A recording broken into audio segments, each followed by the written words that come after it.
Dice mis hermanos, retomamos después de un buen tiempo nuestra clase del progreso del peregrino. Hemos visto una introducción al libro, una introducción a la vida de John Bunyan. También hemos visto las primeras partes del libro, su salida de la ciudad de destrucción, su caída en el pantano del desaliento, su ida a la casa del intérprete. Y de ahí como en la cruz de Cristo tiene su peso, su carga lidiada. Y vemos después de eso que sigue en su camino, empieza su camino con varias dificultades, la colina en dificultad, pero de ahí en la cima encuentra un lugar de refrigerio.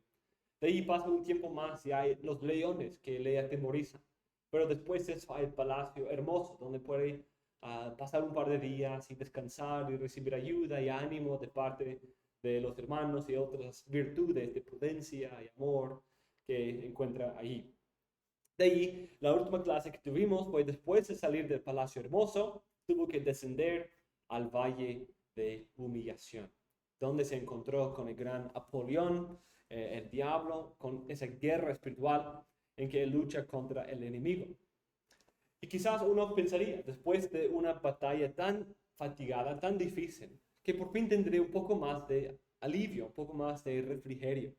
Pero entra de ese valle de humillación al valle de sombra de muerte, valle de sombra de muerte.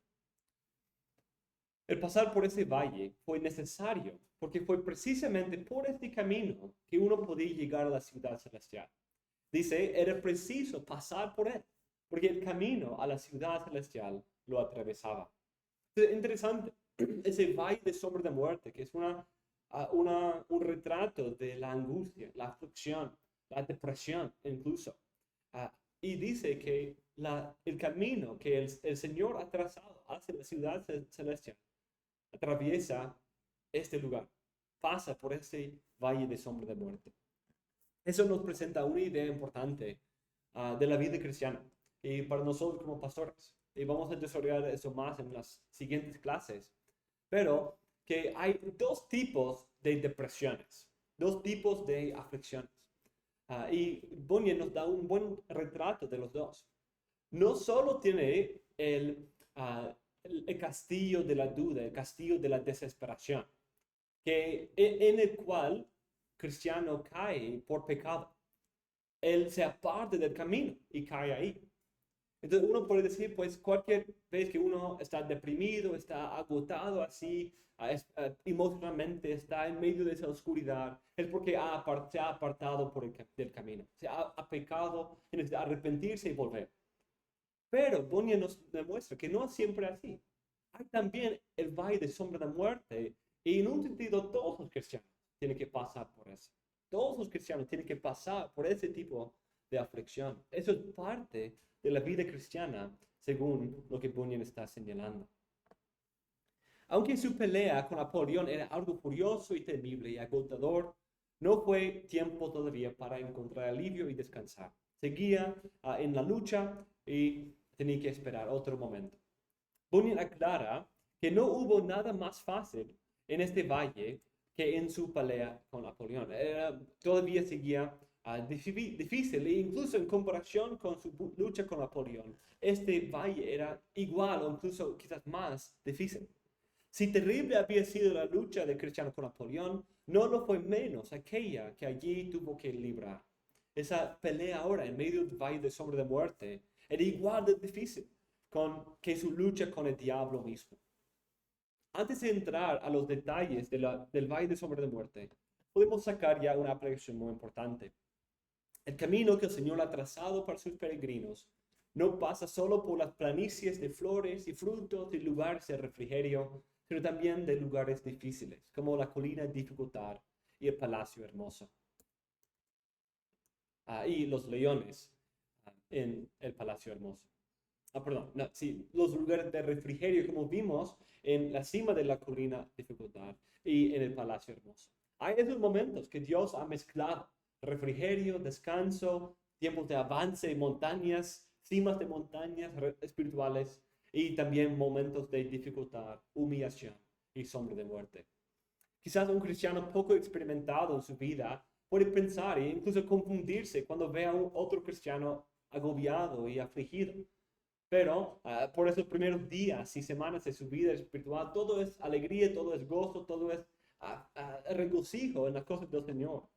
Pero Cristo ha trazado el camino a la ciudad celestial por muchas aflicciones, por imbalance en sus momentos para darnos descanso y nuevas fuerzas para proseguir nuestro peregrinaje. No es todo aflicción, todo de aflicción, para que no nos desesperemos y no nos caigamos, pero no es todo de alivio para que no nos hagamos perezosos. Spurgeon, comentando sobre esa realidad, dice: los hijos de Dios no están siempre en el mismo estado de ánimo feliz. Oyendo hablar a algunas personas que conocen poco de la experiencia religiosa, uno creería que la vida de cristiano es todo fiesta y baile. Los niños piensan que todo lo que hay en la casa es llevar un abrigo rojo y tocar un cuerno. No saben nada de la dura cabalgata. Es cierto que nos entretenemos en el dulce valle de la humillación, donde los hombres han encontrado perlas y se han encontrado con ángeles. Conocemos ese lugar del que el guía de los peregrinos ha dicho: mirad qué verde es este valle y qué hermoso es con sus lirios. Pero nunca podemos olvidar que en ese tranquilo prado cristiano se encontró con Apolión y fue duramente golpeado en la lucha. Y solo un poco más lejos en su viaje llegó al valle de la sombra de la muerte, donde hay profundas zanjas y lodazales de un estrecho camino que corre duro por la boca del infierno. En el palacio hermoso hay un dulce descanso, pero también hay una colina difícil de escalar. Que los jóvenes no se dejen engañar por palabras halagadoras, pues pueden estar seguros de esto, de que hay amargos así como dulces en la vida de peregrino. Y el que quiera ser cristiano no debe contar con una alegría interrumpida. Qué verdadero, qué observación tan precisa de cómo es la experiencia cristiana. Y esa es una de las razones que creo que Progreso de Peregrino es tan útil, porque toma la vida cristiana en todas sus subidas y sub y bajas, en todas sus su excelencia y también su tristeza y dificultad. Es una muestra honesta de la realidad de la vida cristiana. Antes de llegar al valle, cuando estaba acercándose, en una manera muy parecida a cuando él entraba a la colina de dificultad. ¿Se acuerdan de temoroso y desconfianza? Que cuando él se acercaba a la colina de dificultad, vea temeroso y desconfianza corriendo para volverse atrás, porque habían visto a los leones que estaban ante el palacio hermoso. Y por su temor, volvieron atrás para no ser presa de esos leones. Y aquí, dos personas habían entrado al valle de sombra de muerte, pero fueron corriendo atrás, volviéndose atrás, como dice Bunyan, como los espías de Números 13 y 14, que habían visto algo de la gloria de los cielos, de la tierra, de la buena tierra, pero ellos se volvieron atrás. Dice ahí Bunyan: eran hijos de aquellos que trajeron malos informes acerca de la buena tierra. Los espías en ese texto habían visto los frutos, la leche, la miel de la tierra prometida. Y habían visto en su propia vida la fidelidad de Dios, su poder de librarlos de Egipto y muchas otras cosas.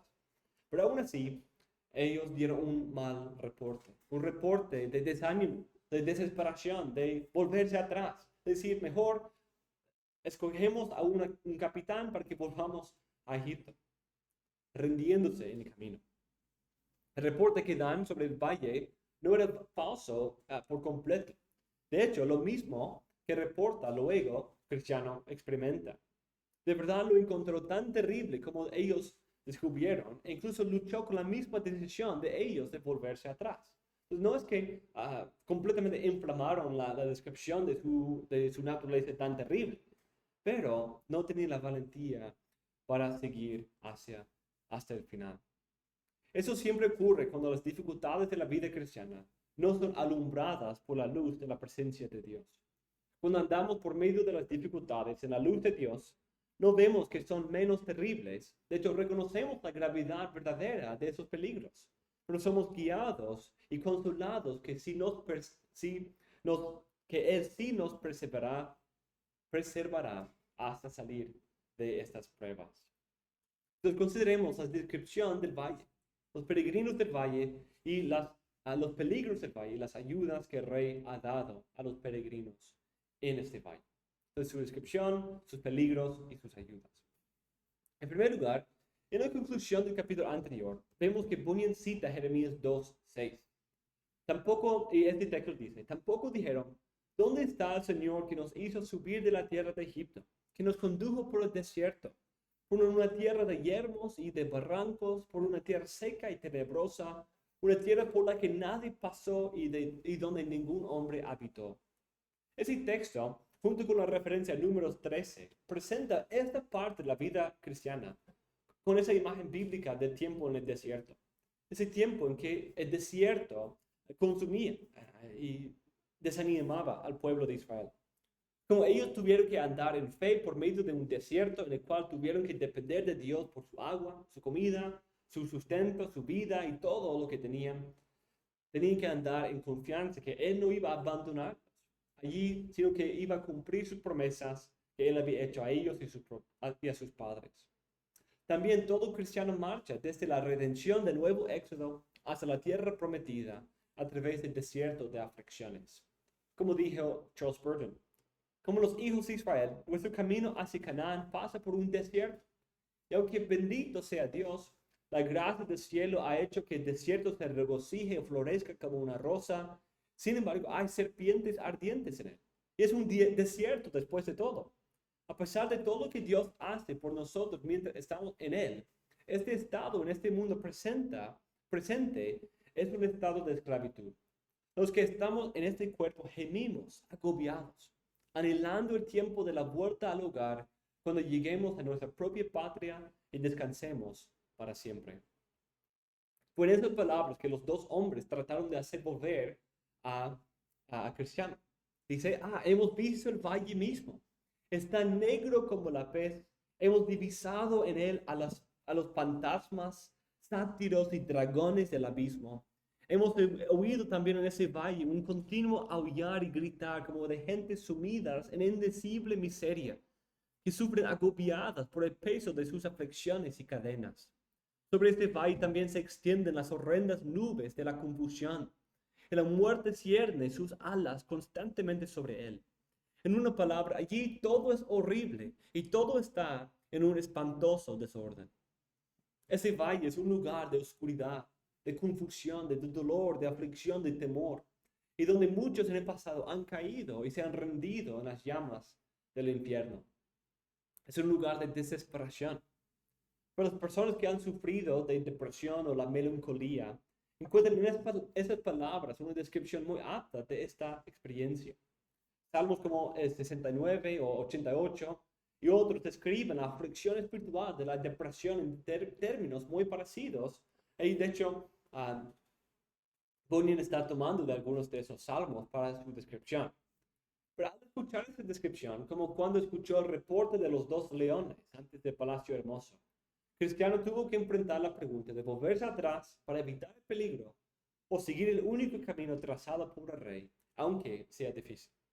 Pero con fe y entrega de alma, Cristiano decide seguir. En esa historia, también encontramos un paralelo en la vida de Bunyan, cuando él luchaba con el estado de su alma y buscaba encontrar esperanza en Cristo. Y tuvo que tomar esta misma resolución de depender de Cristo y seguir a Él, aunque haya dolor y muerte. Dice, yo estaba atado, pero Él era libre. Si era mi deber mantenerme en su palabra, tanto se me miraba como si no, o si me salvaba al final. Por lo cual pensé yo, siendo así el punto, estoy para seguir adelante y aventurar mi estado eterno con Cristo. Tengo no consuelo aquí.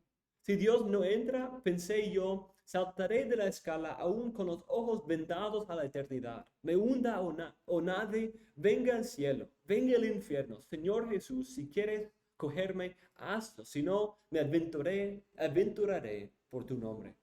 Entonces están diciendo, veo los peligros, veo la muerte, veo el charco en el cual me voy a hundir, veo todos los peligros, pero me voy a aventurar, me voy a arriesgar por Cristo, en fe. Voy a tirarme sobre Cristo. Y si Él me recibe, gloria al Señor. Y si no, aún así me voy a tirar sobre Él. Con este valle, Bunyan penetra hacia lo profundo de la experiencia cristiana, para sacar a luz y poner en palabras figurativas la experiencia de depresión, desesperación y la guerra espiritual. De su propia experiencia de la aflicción y con muchas imágenes bíblicas, describe en una manera útil para que nosotros también podamos visualizar la experiencia de la noche oscura del alma. Alguien que lucha en medio de la depresión y aflicción puede encontrar en esta escena un retrato de la experiencia de su propia alma y así encontrar consuelo al saber que no está solo. Veamos ahora sus peligros. Mientras entraba al valle, pudo ver que era conforme a la descripción que recibió de los dos hombres. Pero al acercarse al narrador, nos da más detalles sobre sus peligros y sus trampas. En primer lugar, había abismos a cada mano, a cada lado. Describe un camino que pasa por medio de dos abismos.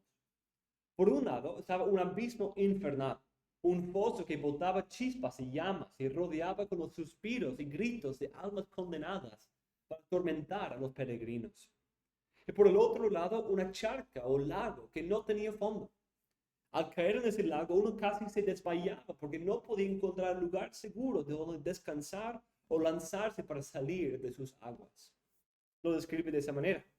Entonces me di con la vista todo lo largo de aquel valle y vi a la derecha del camino un foso profundísimo adentro del cual unos ciegos han guiado a otros, igualmente ciegos, durante siglos sin fin, pereciendo todos en él miserablemente.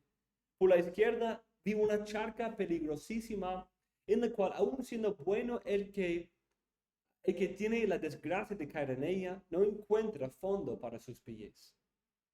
A la derecha, en el abismo infernal, allí se han caído los ciegos que entraron ahí sin haber recibido la luz del intérprete. Ellos cayeron para su perdición.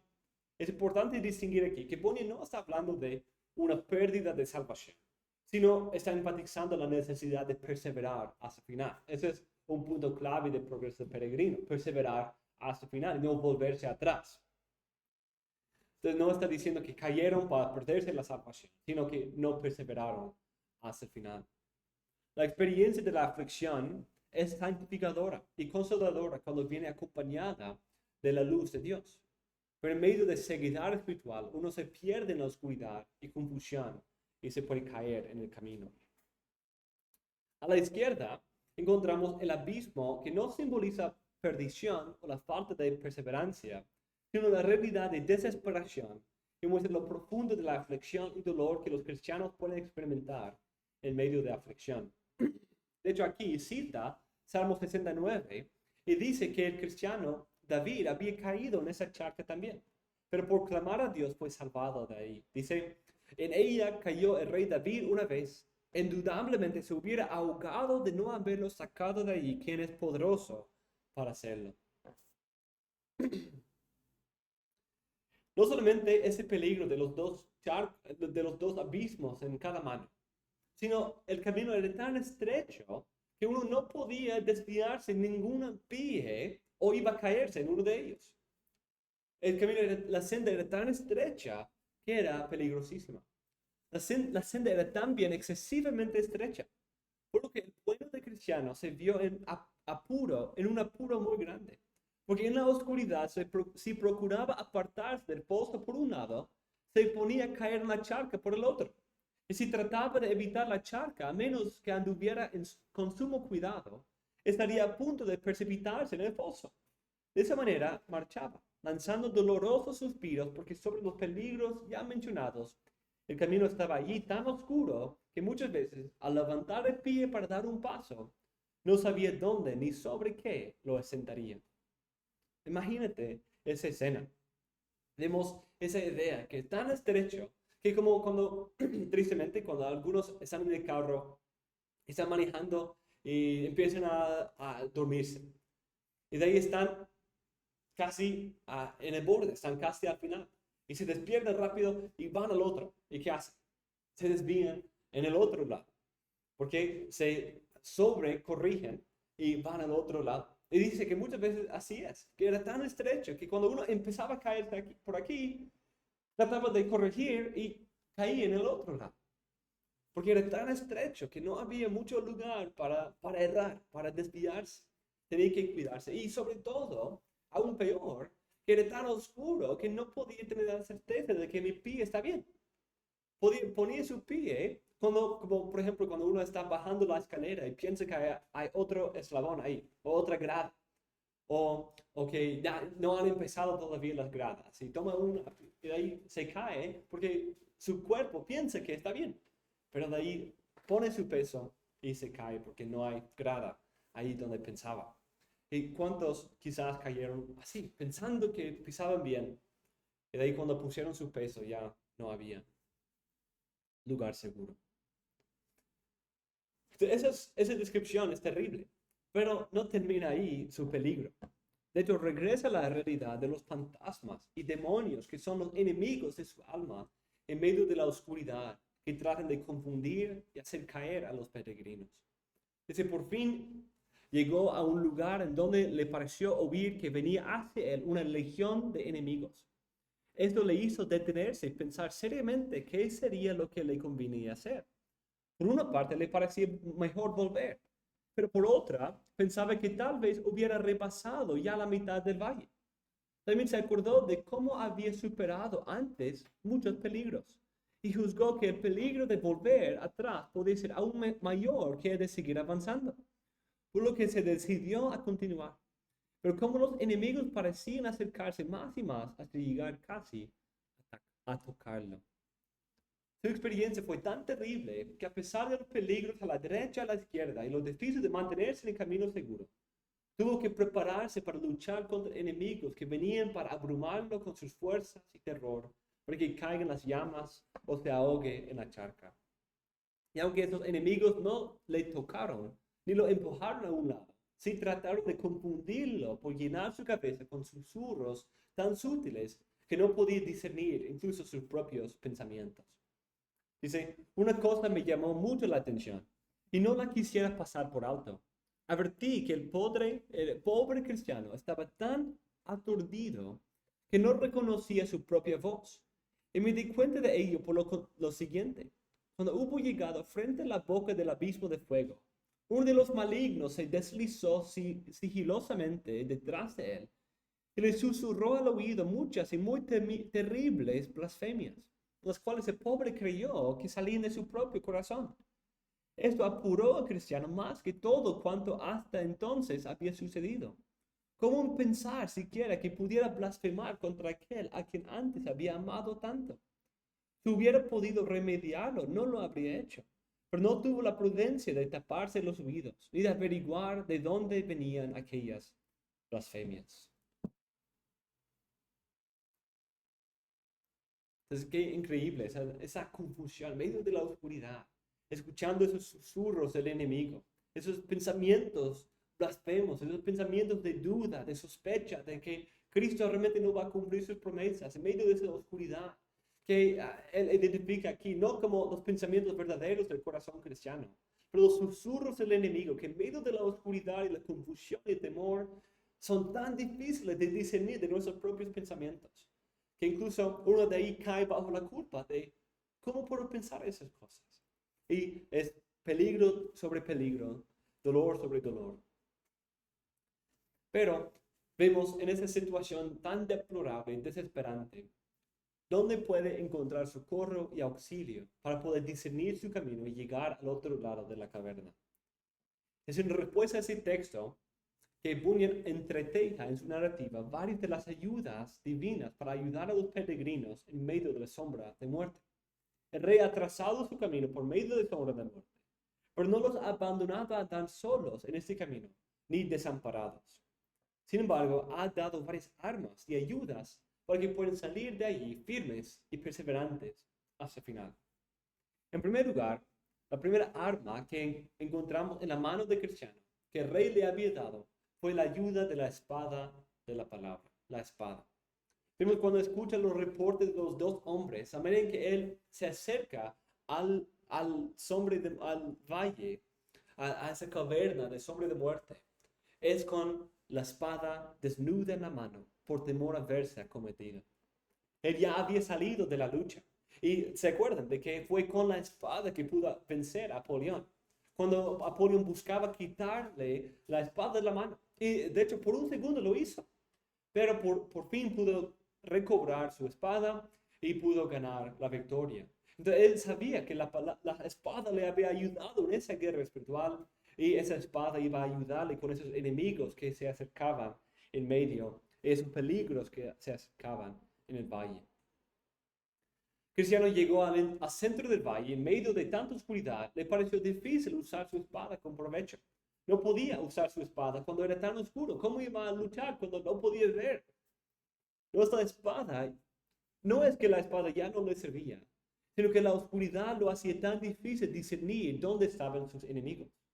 Incluso aquellos que estaban tan cerca para susurrar en sus oídos, que se desmayaba de utilizar la espada con éxito.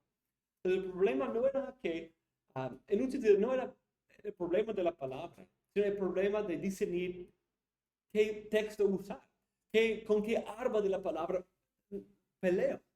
Y alguien que ha sufrido de eso, de esa experiencia, entiende que a veces en medio de eso, la palabra no tiene el mismo efecto, no porque ha perdido, pero por la confusión, por las dudas, por esos susurros del enemigo. Entonces, tuvo que aferrarse de otra arma provista por el rey, que se llama toda oración. Toda oración.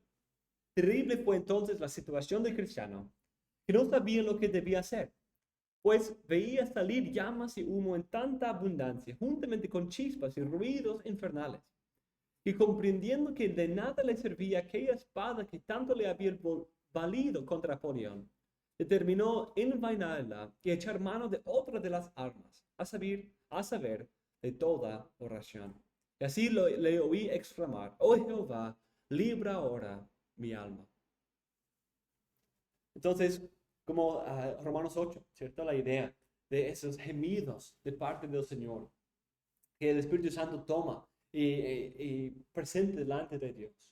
Ese es, en un sentido, lo que vemos aquí. En medio de esa aflicción, ser agobiado, uno gime delante del Señor. El Espíritu Santo los toma y los ayuda para nuestra ayuda. Cuando examinamos el ejemplo de los salmos, muchas veces el salmista se encuentra en medio de aflicción y dolor parecido a esto. Y él nos da ejemplos de oración. En medio de oscuridad, en medio de muchos enemigos, en medio de confusión, diciendo dónde está Dios en medio de esto. Y vemos la expresión inspirada de oraciones, mostrándonos cómo orar, clamando al Señor, buscando con gemidos su gracia. La aflicción es un momento en que reconocemos más claramente que nunca nuestra dependencia completa de Dios. Aunque el enemigo trata de aprovecharse de la aflicción para alejarnos de Dios, Él quiere usar la aflicción para acercarnos hacia Él. Nos invita a derramar nuestras almas delante de Él y disfrutar de refrigerio en su carácter, presencia y sus promesas. Y esa idea viene de Filipenses 4:6. Por nada estéis afanosos, antes bien en todo, mediante oración y súplica con acción de gracias, sean dadas a conocer vuestras peticiones delante de Dios. Otra arma que acompaña el uso de la espada y de toda oración, pero es también una arma poderosa en sí, es la fe. Vemos al cristiano mientras venía al encuentro con sus enemigos, que gritó con una voz arrebatada: vendré a los hechos poderosos de Jehová el Señor, a cuyo grito los enemigos huyeron y no volvieron a molestarle más. Ese grito es una expresión de su poder al reflexionar sobre las grandes obras de Dios que Él había hecho en librar a su pueblo. En vez de los espías que volvieron atrás porque no creyeron en el poder de Dios para librarlos ni para cumplir sus promesas, la fe es clave si queremos salir del desierto a la tierra prometida. Los espías habían visto a Dios obrar en las plagas, partiendo el mar rojo, proveerles milagrosamente en el maná del desierto y muchas otras cosas. Pero aún así no creían que Dios pudiera darles la entrada en la tierra. Como Hebreos 3 dice, es por la fe únicamente que podemos entrar. Esa incredulidad que ha llevado a muchos a fallar en alcanzar el descanso anhelado. Pero en contraste con ellos, cristiano entra al desierto de sombra de muerte, aferrándose del carácter y poder de Dios en sus muchas demostraciones. Puede reflexionar sobre lo registrado en la Biblia, pero también tiene muchos ejemplos de dificultades en su propia vida, que ya el Señor lo ha librado de varias otras dificultades. Le salvó de la ciudad de destrucción, del terror del monte Sinaí, de la colina de dificultad, de la boca de los leones, de la batalla de Apolión. Entonces piensa de la Biblia, piensa de David, piensa de muchos otros ejemplos, pero reflexiona sobre su propia vida. Mira, de cuántos peligros Dios ya me ha salvado. Y Él me puede librar de este también. Fe. Podemos entrar sobre la muerte con fe. En primer lugar, fe en la naturaleza de Dios como nuestro Padre Celestial, que nos ama, nos cuida y se ha mostrado fiel a lo largo de la historia. Segundo, podemos tener fe en su poder para librarnos de cualquier enemigo. No es posible que nos encontremos con un enemigo que sea más poderoso que Dios o que no esté bajo su control. Por lo tanto, podemos esperar que lo que enfrentemos, Dios es capaz de guardar y librarnos. Tercero, podemos confiar en sus promesas. Dios ha prometido estar con nosotros en medio de la aflicción y también de librarnos del dolor y aflicción al llevarnos a la gloria. Por lo tanto, podemos seguir en medio de la aflicción y oscuridad con fe que Dios no fallará en sus promesas, antes bien en Cristo son sí y amén. Otra ayuda que el Rey ha dado para ayudarnos en todo el camino, especialmente en sombra de muerte, es la comunión con otros cristianos. Podemos beneficiarnos del ejemplo de santos pasados, como David, mencionado en la historia, o Job, citado varias veces en esta historia, o también podemos disfrutar de la compañía de cristianos de nuestra propia generación y nuestra congregación local. Esto vemos en medio de lo más oscuro de ese valle, cuando el cristiano había pasado varios kilómetros en la oscuridad y confusión. En este momento, el cristiano escuchó la voz de otro peregrino que estaba un poco más adelante que él. Llevaba ya cristiano bastante tiempo en aquella situación tan desconsolada, cuando le pareció oír la voz de un hombre que iba delante de él diciendo: aunque ande en valle de sombra de muerte, no temeré mal alguno, porque tú estarás conmigo. Esto lo llenó de gozo por muchas razones. Uno, porque de allí infería que algunos otros que temían a Dios estaban también en ese valle. No estaba solo. Segundo, porque percibía que Dios iba con ellos, a pesar de su estado tan triste y sombrío.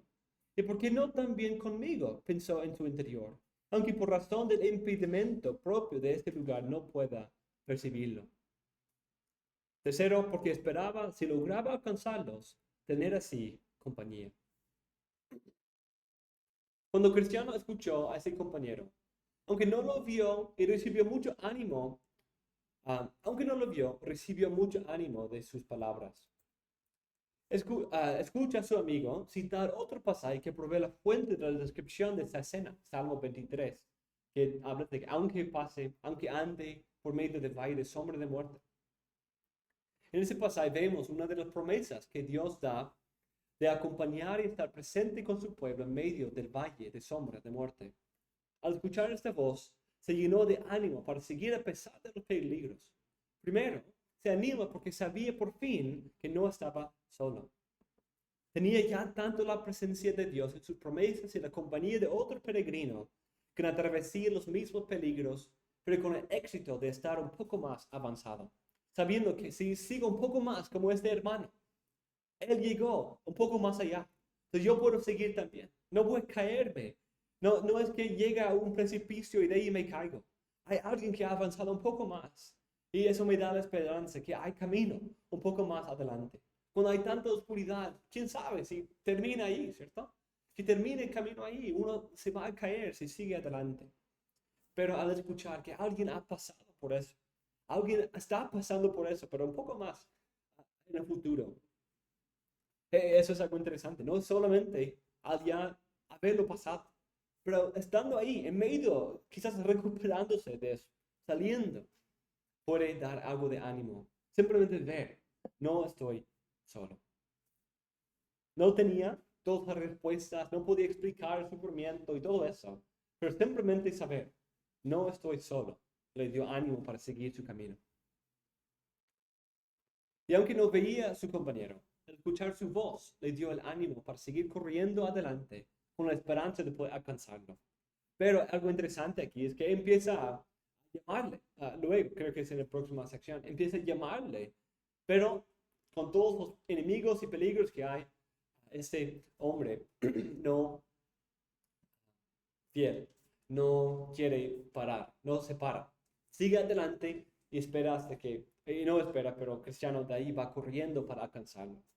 Una imagen un poco interesante. Aquí encontramos la realidad preciosa de que el estar con otros en medio de aflicción y dolor puede ser una gran ayuda, sobre todo cuando esas promesas entienden nuestro dolor y o anden en lo mismo o han andado y han salido de ello. Entonces vemos dos aplicaciones aquí. Primero, en medio de nuestras aflicciones, debemos buscar la compañía de otros hermanos que pueden acompañarnos en medio de la aflicción y que nos puede animar y sostener con la verdad y amor de Dios. Martín Lutero, por ejemplo, a veces tuvo que pasar por el dolor de la aflicción y depresión y dio este mismo consejo del beneficio de no sufrir solo. Por ejemplo, Lutero tuvo una experiencia parecida a la de Cristiano. Cuando Cristiano llegó a la oscuridad de sobre de muerte, casi desmayaba de poder usar eficazmente la espada de la palabra. Pero le animó mucho más que su propio uso el escuchar la palabra de la boca de este compañero. ¿No tenés? Ya no podía usar la espada, pero al escuchar que alguien más lo usaba, eso ayudó. Lutero dijo, no creo que sea un solo demonio el que me ataca, sino que el mismísimo príncipe de los demonios se ha levantado contra mí. Tan grande es su poder de asaltarme con la escritura que mi propio conocimiento de la Biblia no basta para protegerme si no me fortalecieran las palabras de las escrituras de boca de mis amigos. No tenés el lenguaje. Que el enemigo está mucho mejor en usar la espada que yo. Y él puede derribar todos mis argumentos. Pero mis amigos vienen y sus palabras pueden tener algo de mayor efecto, de mayor peso con mi corazón en medio de esas aflicciones. Según Lutero y Bunyan, las aflicciones son la porción común de todos los creyentes y Dios nos ha diseñado para recibir consolación de otros. De hecho, es debido a la soledad que Lutero sufrió tanto en el castillo de Wartburg, porque no podía disfrutar de sus amistades y compañeros. Por lo tanto, dijo, asimismo, cuando me encuentro en fuertes tribulaciones, prefiero ir a mi piara de cerdos que quedarme solo. Entonces, incluso si solo animales, quiero estar con alguien más, con algo más, para no estar solo. Esa idea de la soledad en medio de ese tipo de tribulación es algo que agrega. Entonces, ese es un consejo para nosotros en medio de la aflicción y también como pastores y cristianos de acompañar a nuestros hermanos. Dice así, Dios ha creado a la humanidad para el compañerismo y no para la soledad. Lo que se demuestra claramente por ese fuerte argumento. Dios en la creación del mundo creó al hombre y a la mujer con el fin de que el hombre y la mujer tuviera un compañero. Para concluir, cuando estés triste, conversa con personas piadosas y consuélate con la palabra de Dios, dice Lutero. Segundo, vemos al compañero que iba adelante y se creía solo. Por esta razón no quería detenerse cuando escuchó a Cristiano tratando de alcanzarle, por temor que era un enemigo, buscando atraparlo, hacerle volver. Pero eso nos demuestra que a veces nuestra actitud y perseverancia en medio de pruebas puede ser una fuente de ánimo y consuelo para otro hermano, sin darnos cuenta. El estar en medio, pienso de nuestra hermana Xiombi y otros, que aún a pesar de ella está luchando para sobrevivir. Es una lucha ir a la iglesia, muchas veces por sus dolores, pero ver su fidelidad, ver su perseverancia a pesar del dolor, es algo que debe traer ánimo a otros cristianos. A veces sin percatarlo, en un sentido fiel que estaba adelante, simplemente buscaba sobrevivir, simplemente buscaba salir, pero lo que él usaba para que él salga era de ánimo, sin darse cuenta, para cristiano que iba detrás. Lo que nosotros sufrimos puede ser usado por Dios para ayudar a otro peregrino que tiene que pasar por algo parecido o lo mismo. Hay una doble gracia en esto. Al sufrir con otros, disfrutamos de su compañía. Pero al mismo tiempo tenemos la esperanza que esto se convertirá en un instrumento para ayudar a otros. Qué increíble es poder pensar que algo tan deplorable y terrible como la aflicción puede ser convertido en una joya para enriquecer a otro creyente en su encuentro con ella. Finalmente, la última ayuda que encontramos es que Dios muchas veces arroja luz, la luz de su presencia y su amor sobre nuestras aflicciones. No es siempre desde el inicio. Muchas veces pasamos como cristianos aquí, pasamos por un gran momento de dificultad, pero a través de las otras armas, Dios va infundiendo luz. Ya nos acercamos a la luz al final del túnel. Ya se acerca más y más, y de ahí por fin despunta el alba y nosotros podemos ver la luz de Dios. Eso fue la experiencia de Cristiano. Al recibir ese ánimo de su compañero y así recobrar sus fuerzas, muy pronto empezó a rayar el alba. Y dijo Cristiano, Él vuelve las tinieblas en mañana. Al tener esta luz, Cristiano pudo mirar atrás y ver el camino que ya se había atravesado. Es interesante el contraste entre esta experiencia y la con los leones. En las dos historias encontramos como la luz de Dios alumbra las pruebas y provee claridad. ¿Se acuerdan de la historia de los leones? ¿Qué pasó cuando llegó al otro lado y miró atrás? Vio que estaban encadenados. Los leones estaban amarrados. No podían hacerle ningún daño. Pero por la oscuridad que él mismo había causado por perderse el rollo y tener que volverse atrás y perder tiempo, llegó allí de noche y no pudo ver la cadena sosteniendo y amarrando al león. Y eso es lo que le causó tanto temor. Pero cuando vio la cadena, ya se disolvió todo el temor de ellos, porque sabía, no me pueden tocar. Y algo parecido aquí sucede. La luz se arrojó sobre las cadenas de los leones, que muestra a Cristiano que no tenía razón para temer porque los leones no le podían tocar. Pero aquí no es exactamente así. Aquí no ve que lo que temía no era tan peligroso como se imaginaba. No dice, ¿por qué temía tanto? Eso era fácil. Era mucho más amplio el camino de lo que pensaba. No es lo que dice, sino ve que fue aún peor de lo que pensaba. Y que el Señor aún así lo había salvado. A veces tenemos esa realidad. A veces por nuestro pecado experimentamos un temor. Y de ahí cuando Dios nos restaura la luz, decimos, qué necio, ¿por qué temía eso? Pero en otros momentos, en medio de oscuridad, de ahí llegamos a la luz y miramos atrás y decimos, wow, mira todos los peligros de los cuales el Señor me salvó. Yo era terrible, pero mira cuántos otros peligros había. Mira cuántos otros dolores había de los cuales el Señor me salvó. Cuando se arroja luz sobre un objeto de temor, la luz nos muestra que ese enemigo no es tan terrible como pensamos. Pero cuando se arroja sobre aflicciones que atormentan nuestra fe, vemos que Dios nos guardaba en una manera poderosa y misericordiosa de la plenitud de los peligros en que andábamos. La luz disminuye el temor y muestra lo apto y justo de poner su fe en Dios. La lleva aún a considerar la multitud de peligros de los cuales el Señor le ha librado para aumentar su fe y poder seguir adelante, aunque haya miles de peligros más adelante. La luz de Dios viene para aumentar nuestra fe y darnos discernimiento. Ayuda a alumbrar el camino para que discernamos los peligros y lazos que el enemigo ha puesto para nuestros pies, para que salgamos al otro lado sin habernos caído. Nos ayuda a ver que Dios es aún más poderoso que lo que pensábamos.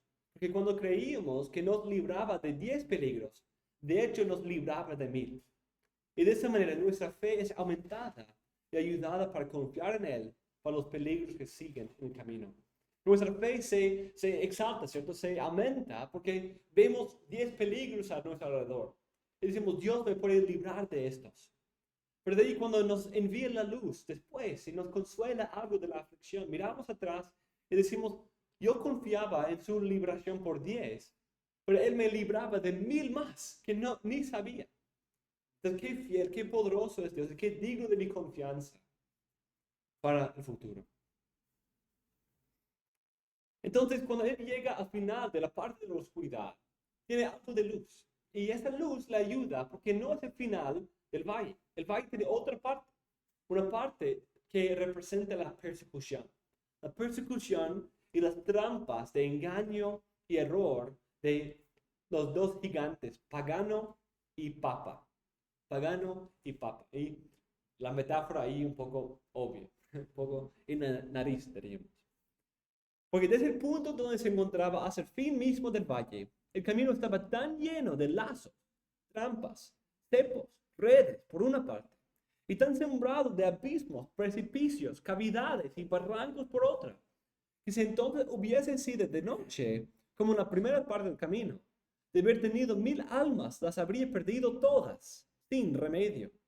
Pero afortunadamente acababa de salir el sol.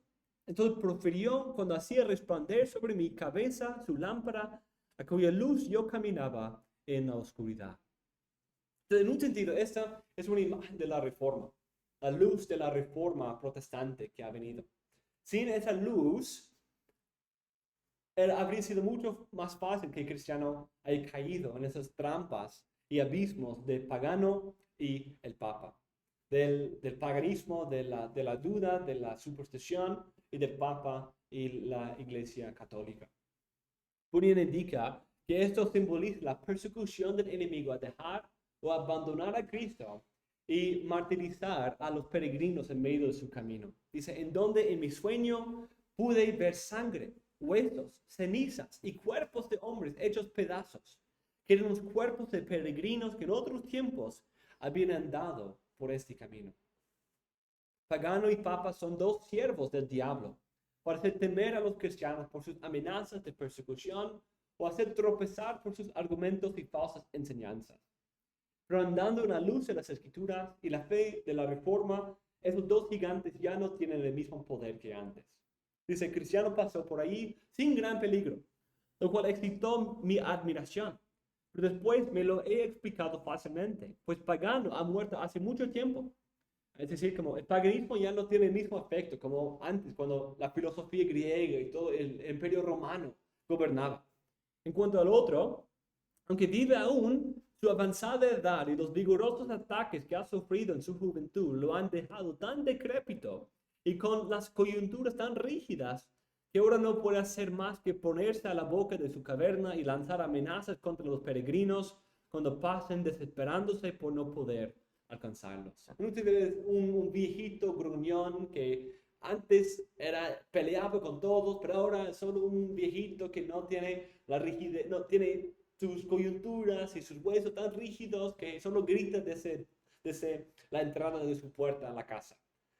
En los Estados Unidos es una imagen muy común en las películas, del hombre gruñón, de los niños ahí jugando y está allí con su bastón gritándoles que no hagan mucho ruido, jóvenes. Esa es la descripción que usa para hablar del Papa. Es ese hombre viejo, ya ha pasado su tiempo de fuerza, de potencia. Y todo eso debido a 150 años de reforma que han pasado desde hasta el momento de Bunyan. Por esa razón, Pagano ya estaba muerto en su poder, aunque algunos de sus lazos y terrores seguían visibles, y Papa estaba tan debilitado que realmente no tenía nada de poder para amenazar la vida de los peregrinos. Sin embargo, en ciertos lugares del mundo, como aquí, no es el caso. El Papa sigue un poco más activo, ha recobrado un poco más de su juventud.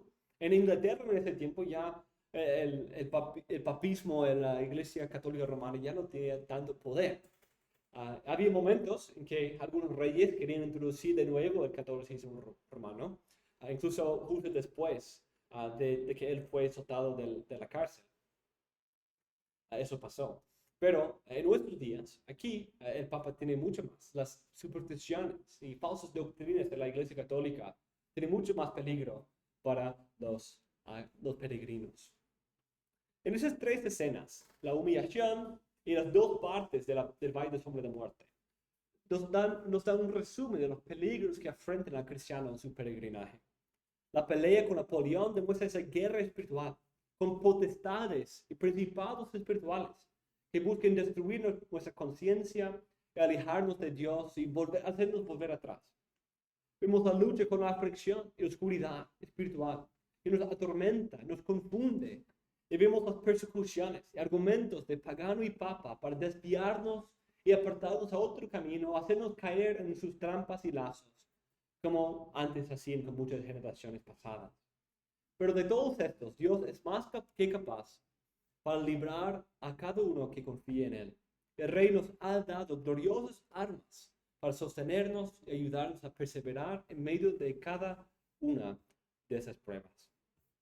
Entonces, mis hermanos, esa escena es una escena muy preciosa que nos ayuda a ver la realidad honesta, transparente de la vida cristiana, que no es siempre felicidad y regocijo y rosas y flores y planicies, sino muchas veces hay valles de sombra de muerte, hay aflicción, hay oscuridad en medio de la vida cristiana.